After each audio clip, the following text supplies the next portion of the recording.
watching Twin Tiers Evening News with Jeff Androlonis and Alexa Olson.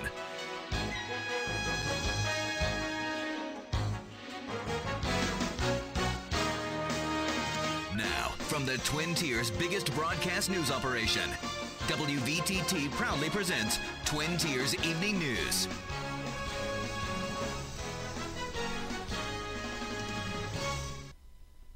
Good evening, I'm Alexa Olson. And I'm Jeff Androlonis. Good Tuesday evening. The big story tonight on Twin Tiers Evening News. This winter may not be one of the worst ever in Western New York, but for many Twin Tiers residents, with the first day of spring tomorrow, they're ready for winter to go away. WVTT's Valerie Tysander was in Olean earlier today, talking with local folks about their reaction to the winter weather. Looking around me, it's hard to believe that the first day of spring is actually tomorrow. And these very unspring-like temperatures, the high winds, the ice, the snow warnings have a lot of people saying they're ready for a change. The older you get, the less you like to see this stuff and the more you like to see the sun. Tomorrow may be the first day of spring, but Old Man Winter isn't giving up so easily. You learn to live with everything. Snow, high winds, and ice are blanketing the roads and sidewalks. So Western New Yorkers are keeping their winter clothes close in typical fashion. Pretty typical late winter, early spring weather. Takes a long time for spring to make it to Western New York. But that doesn't mean people are happy about it. It sucks. I'm okay with winter in January and February, but by the middle of March, I'm ready for a change. This winter-like weather isn't just an annoyance. It's dangerous. Statistics from the Midwest Transportation Consortium say driving in snow and in low visibility makes you 20 to 30 times more likely to get in a crash. Compare that to drunk driving, where you're 3 times more likely to get in an accident if you're at the legal .08 blood alcohol limit. In Olean, Valerie Tysander, WVTT News. Thanks so much, Valerie.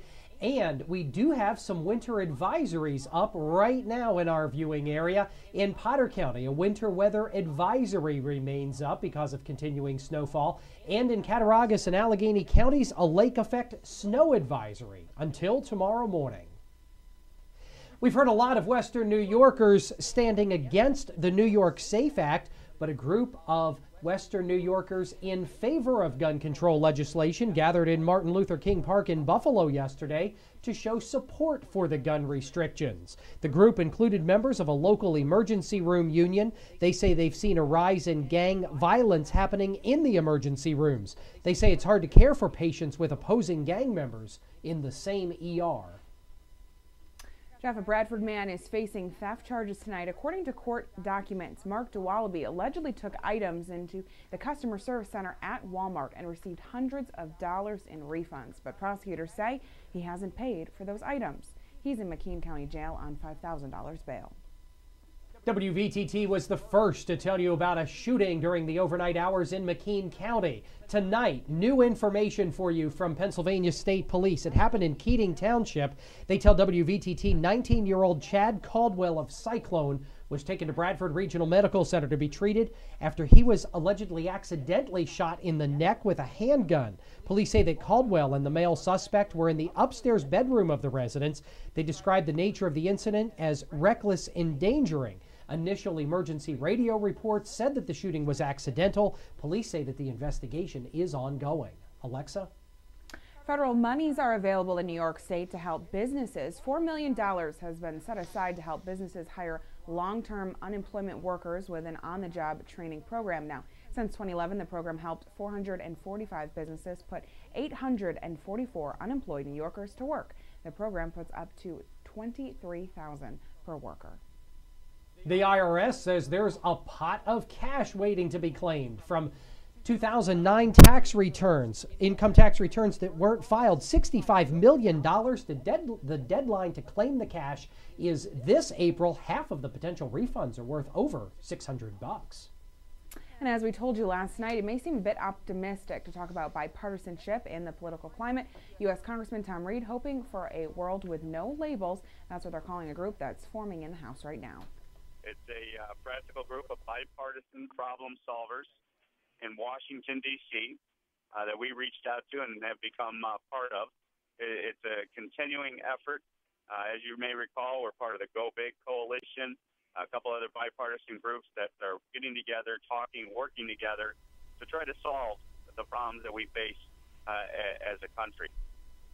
Now, Reed says he's confident that despite the differences, this new bipartisan push can focus on some common ground to get things done. And when you involve yourself in a group like No Labels, a large bipartisan group, that's sole purpose is to try to bring people together from the Senate and the House who work across the aisle, I think that's a positive step in the right direction. In Cattaraugus County, there's talk of axing the Civil Service Committee. The county legislature is considering replacing that committee with a single personnel officer.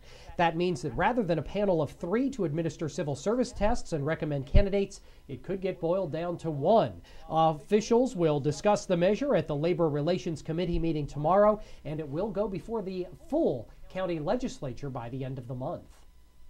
A Killbuck man pleading guilty to sexual contact with a 14-year-old girl. 45-year-old Kenneth Crawford admitted in court to attempting to have sex with the girl numerous times between the year 1996 and 2003. Sentencing set for May 28th.